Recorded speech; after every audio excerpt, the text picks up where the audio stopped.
setting off her jacket, as they called the stout tarpaulin cover under which she sailed.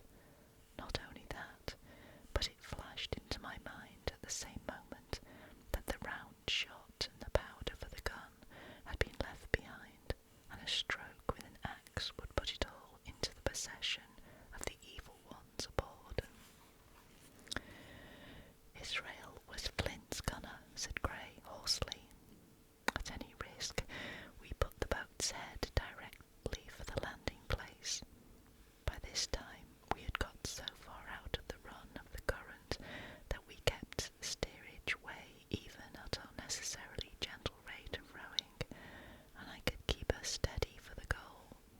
But the worst of it was that with the course I now held, we turned our broadside instead of astern to the Hispaniola, and offered a target like a barn door. I could hear as well as see that brandy-faced rascal, Israel Hands, plumping down a round shot on the deck. "Who's the best shot?" asked the captain. "Mr. Trelawney, out and away," said I.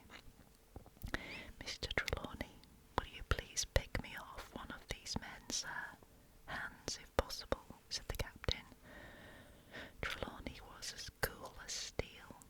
He looked up to the priming of his gun. "Now," cried the captain, "easy with that gun, sir, or you'll swamp the boat. All hands stand by to trim her when he aims." The squire raised his gun, the rowing ceased, and we leaned over to the other side to keep the balance, and all was so nicely contrived that we did not ship a drop.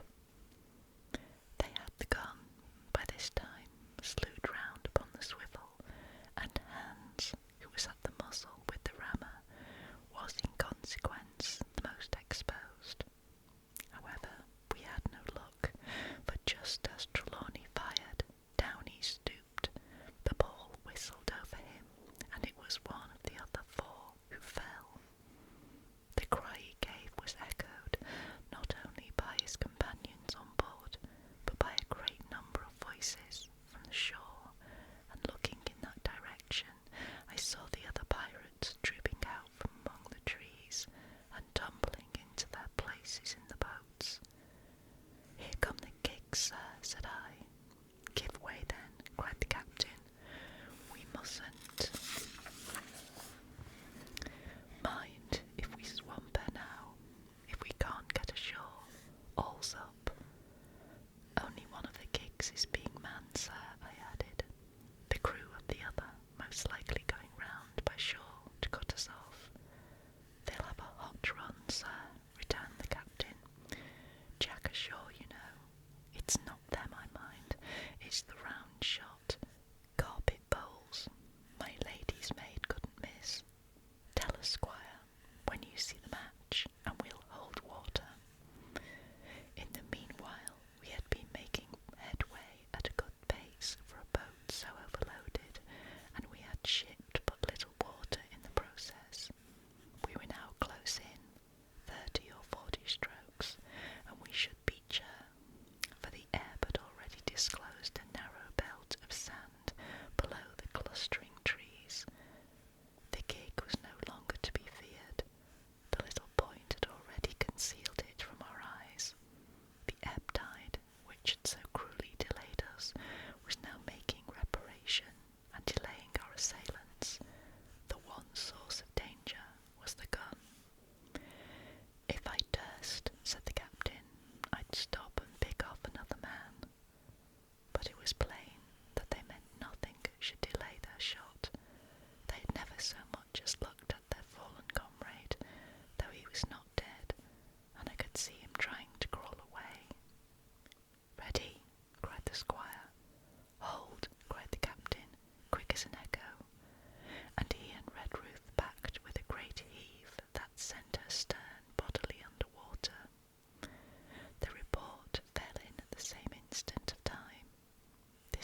sort of instinct.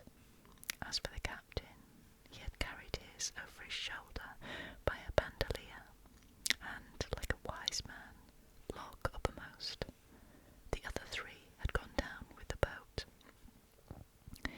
To add to our concern, we heard voices already drawing near us in the woods along shore, and we had not only the danger of being cut off from the stockade in our half-crippled state, but the fear before us, whether if Hunter and Joyce were attacked by half a dozen, they would have the sense and conduct to stand firm.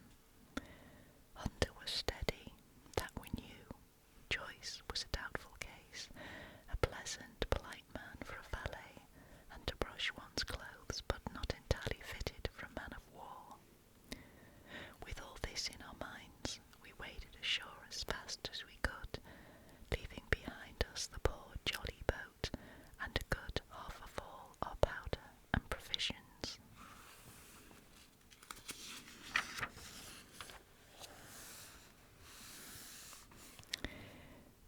Chapter 18. Narrative continued by the Doctor. End of the first day's fighting. We made our best to speed across the strip of wood that now divided us from the stockade, and at every step we took the voices of the buccaneers rang nearer. Soon we could hear their footfalls as they ran, and the cracking of the branches as they breasted a bit of thicket. I began to see we should have had a brush for it in earnest, and looked to my priming. "Captain," said I, "Trelawney is the dead shot. Give him your gun. His own is useless." They exchanged guns, and Trelawney, silent and cool as he had been since the beginning of the bustle, hung a moment on his heel to see that all was fit for service. At the same time, observing Grey to be unarmed, I handed him my cutlass. It did all our hearts good to see him spit in his hand, knit his brows, and make the blade sing through the air. It was plain from every line of his body that our new hand was worth his salt. 40 paces further, we came to the edge of the wood, and saw the stockade in front of us. We struck the enclosure about the middle of the south side, and almost at the same time, 7 mutineers, Job Anderson, the boatswain, at the head, appeared in full cry at the southwestern corner. They paused, as if taken aback, and before they recovered, not only the squire and I, but Hunter and Joyce, from the blockhouse, had time to fire. The 4 shots came in rather a scattering volley, but they did the business. One of the enemy actually fell, and the rest, without hesitation, turned and plunged into the trees. After reloading, we walked down the outside of the palisade to see to the fallen enemy. He was stone dead, shot through the heart. We began to rejoice over our good success, when just at that moment a pistol cracked in the bush. A ball whistled close past my ear, and poor Tom Redruth stumbled and fell his length on the ground. Both the squire and I returned the shot, but as we had nothing to aim at, it is probable we only wasted powder. Then we reloaded, and turned our attention to poor Tom. The captain and Grey were already examining him, and I saw with half an eye that all was over. I believe the readiness of our return volley had scattered the mutineers once more, for we were suffered without further molestation to get the poor old gamekeeper hoisted over the stockade and carried groaning and bleeding into the log-house. Poor old fellow, he'd not uttered one word of surprise, complaint, fear, or even acquiescence from the very beginning of our troubles till now, when we had laid him down in the log-house to die. He had lain like a Trojan behind his mattress in the gallery.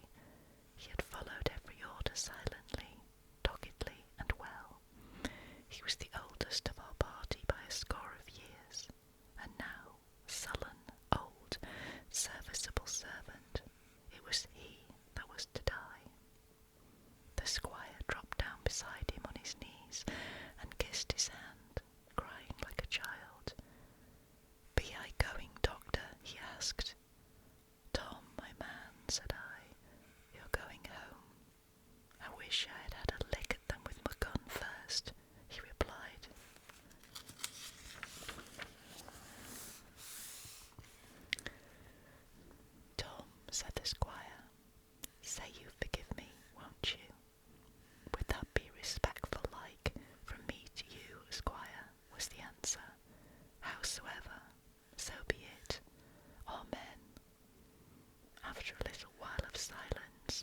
said he thought somebody might read a prayer.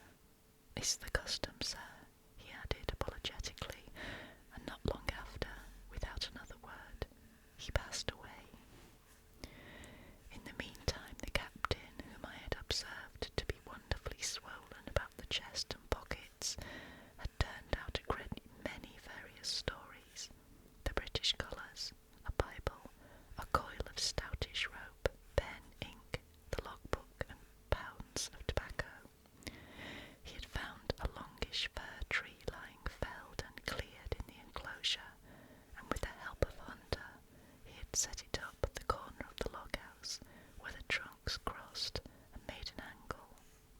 Then, climbing on the roof, he had with his own hand bent and run up the colours. This seemed mightily to relieve him. He re-entered the log-house and set about counting up the stores, as if nothing else existed. But he had an eye on Tom's passage for all that, and as soon as all was over, came forward with another flag, and reverently spread it on the body. "Don't you take on, sir," he said, shaking the squire's hand. "All's well with him. No fear for a hand that's been shot down in his duty to captain and owner. It mayn't be good divinity, but it's a fact." Then he pulled me aside. "Dr. Livesey," he said, "in how many weeks do you and Squire expect the consort?" I told him it was a question not of weeks, but of months, that if we were not back by the end of August, Blandley was to send to find us, but neither sooner nor later. "You can calculate that for yourself," I said. "Why, yes," returned the captain, scratching his head and making a large allowance, sir, for all the gifts of Providence. "I should say we were pretty close hauled." "How do you mean?" I asked. "It's a pity, sir, we lost that second load." "That's what I mean," replied the captain. "As for powder and shot, we'll do, but the rations are short, very short, so short, Dr. Livesey, that we are perhaps as well without that extra mouth." And he pointed to the dead body under the flag. Just then, with a roar and a whistle, a round shot passed high above the roof of the log-house and plumped far beyond us in the wood. "Oh," said the captain, "blaze away. You've little enough powder already, my lads." At the second trial the aim was better, and the ball descended inside the stockade, scattering a cloud of sand, but doing no further damage. "Captain," said the squire, "the house is quite invisible from the ship. It must be the flag they are aiming at. Would it not be wiser to take it in?" "Strike my colours," cried the captain. "No, sir, not I." And as soon as he had said the words, I think we all agreed with him. For it was not only a piece of stout, seamanly good feeling, it was good policy besides, and showed our enemies that we despised their cannonade. All through the evening they kept thundering away. Ball after ball flew over, or fell short, or kicked up the sand in the enclosure, but they had to fire so high that the shot fell dead and buried itself in the soft sand. We had no ricochet to fear, and though one popped in through the roof of the log-house and out again through the floor, we soon got used to that sort of horseplay and minded it no more than cricket. "There is one thing good about all this," observed the captain. "The wood in front of us is likely clear."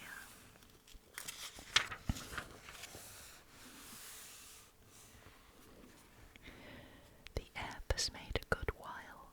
Our stores should be uncovered. Volunteers to go and bring in pork. Gray and Hunter were the first to come forward. Well armed, they stole out of the stockade, but it proved a useless mission. The mutineers were bolder than we fancied, or they put more trust in Israel's gunnery, for 4 or 5 of them were busy carrying off our stores and wading out with them to one of the gigs that lay close by,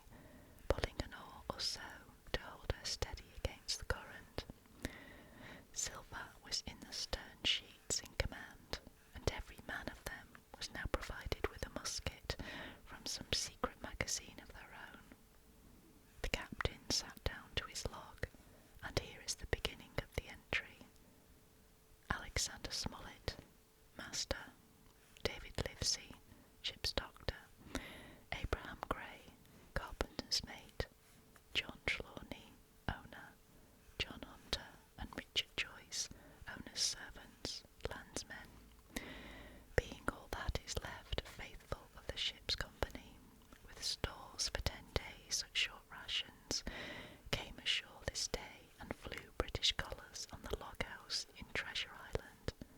Thomas Redruth, owner's servant, landsman, shot by the mutineers. James Hawkins, cabin boy. And at that same time I was wondering over poor Jim Hawkins' fate. A hail on the land side. Somebody hailing us, said Hunter, who was on guard. Doctor, Squire, Captain, hello, Hunter, is that you?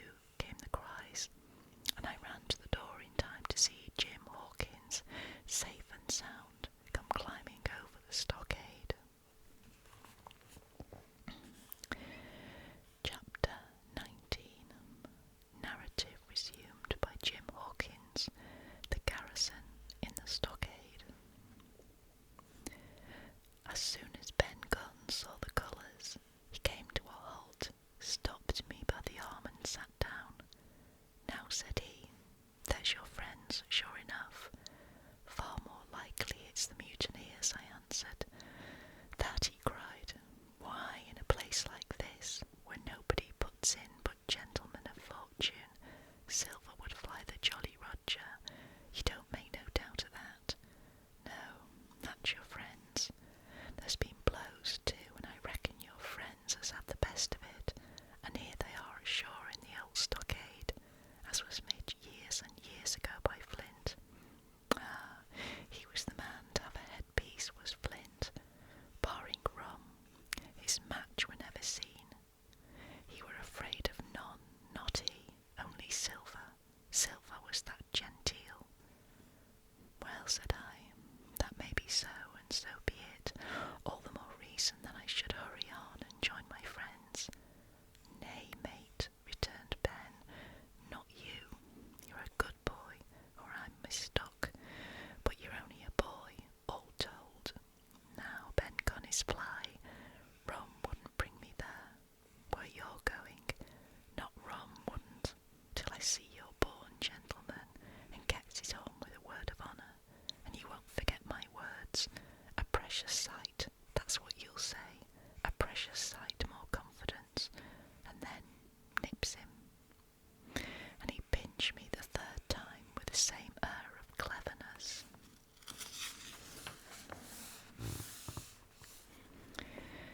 And when Ben Gunn is wanted, you know where to find him, Jim.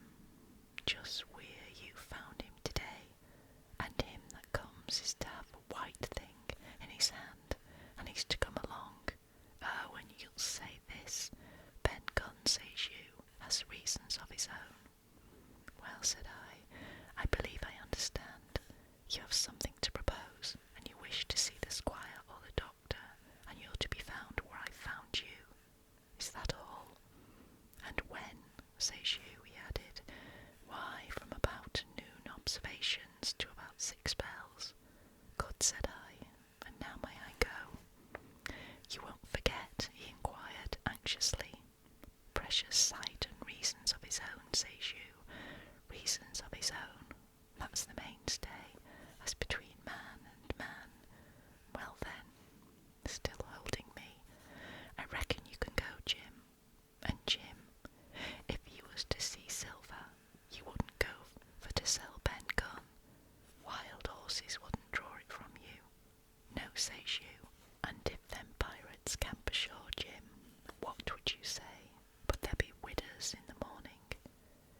Here he was interrupted by a loud report, and a cannon ball came tearing through the trees and pitched in the sand not 100 yards from where we two were talking. The next moment each of us had taken to his heels in a different direction. For a good hour to come frequent reports shook the island, and balls kept crashing through the woods. I moved from hiding place to hiding place, always pursued, or so it seemed to me, by these terrifying missiles.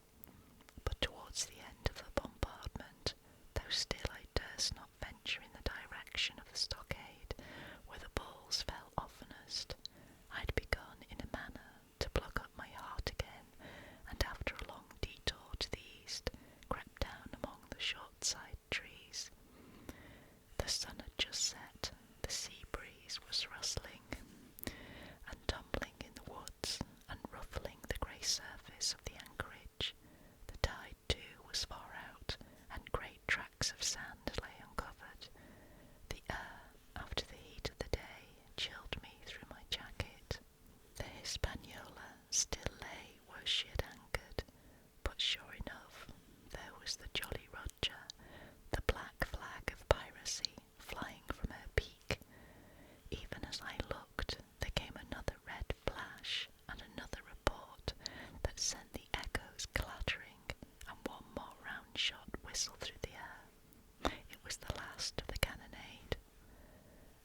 For some time, watching the bustle which succeeded the attack, men were demolishing something with axes on the beach near the stockade, the poor jolly boat I afterwards discovered.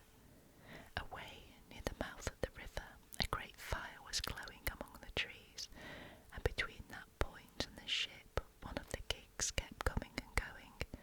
The men, whom I had seen so gloomy, shouting at the oars like children, but there was a sound in their voices which suggested rum.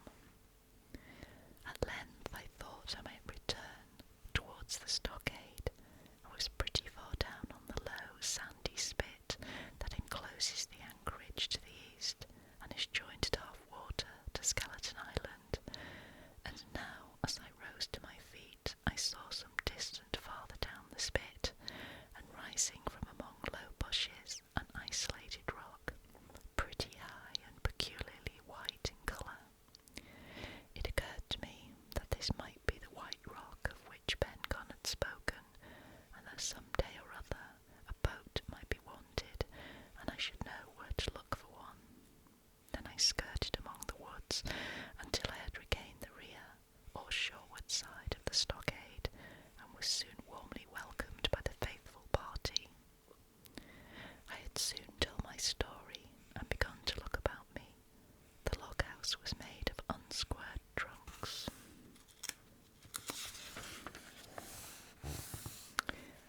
Of pine, roof, walls, and floor. The latter stood in several places as much as a foot or a foot and a half above the surface of the sand. There was a porch at the door, and under this porch the little spring welled up into an artificial basin of a rather odd kind, no other than a great ship's kettle of iron, with the bottom knocked out and sunk to her bearings, as the captain said, among the sand. Little had been left beside the framework of the house, but in one corner there was a stone slab laid down by way of hearth, and an old rusty iron basket to contain the fire. The slopes of the knoll and all the inside of the stockade had been cleared of timber to build the house, and we could see by the stumps what a fine and lofty grove had been destroyed. Most of the soil had been washed away or buried in drift after the removal of the trees.